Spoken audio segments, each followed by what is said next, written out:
Lourdement défaits lors de leurs deux déplacements au Racing et à Clermont, les Agenais retrouvaient leur pelouse et leur stade Armandie, la même où ils s'étaient imposés face à Perpignan lors de la deuxième journée.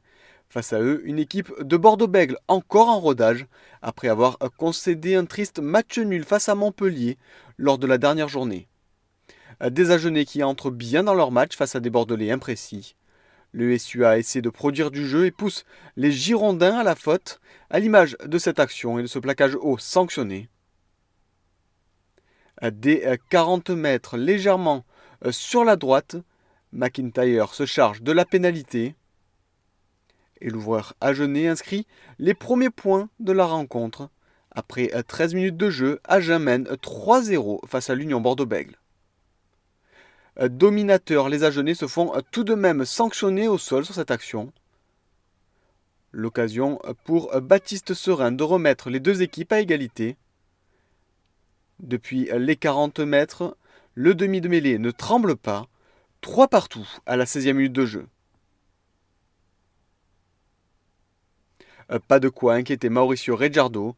McIntyre inscrit 3 points supplémentaires pour les siens et Agen mène 6-3 avant cette mêlée à 5 mètres à négocier. Tanga envoie Vaca, le centre Agenais ne parvient pas à aplatir et relâche le ballon sous les poteaux, c'est en arrière. Et c'est récupéré par Tanga qui fait valoir sa puissance pour passer la ligne et inscrire le premier essai de cette rencontre. Les efforts agenais sont récompensés grâce à la puissance de leur troisième ligne.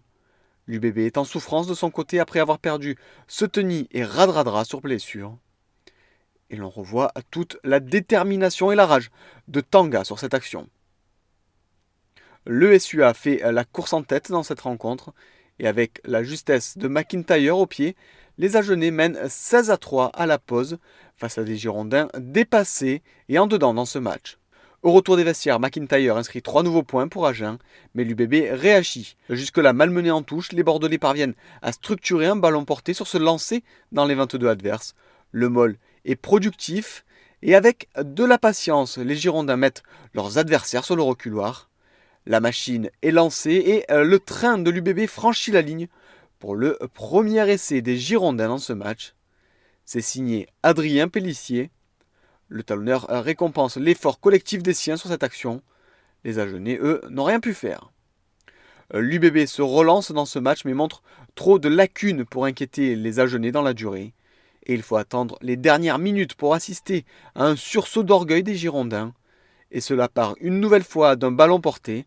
À 5 mètres de la ligne adverse, le Mol progresse et franchit la ligne.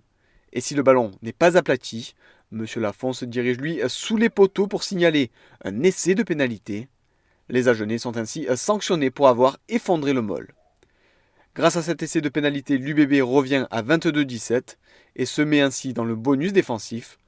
Plus rien ne sera marqué sur le renvoi. Les Agenais récupèrent une mêlée maîtrisée. Le ballon peut être sorti. McIntyre envoie le cuir en touche et scelle le sort de ce match.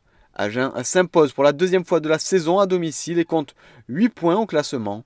L'UBB de son côté repart avec un point de bonus défensif.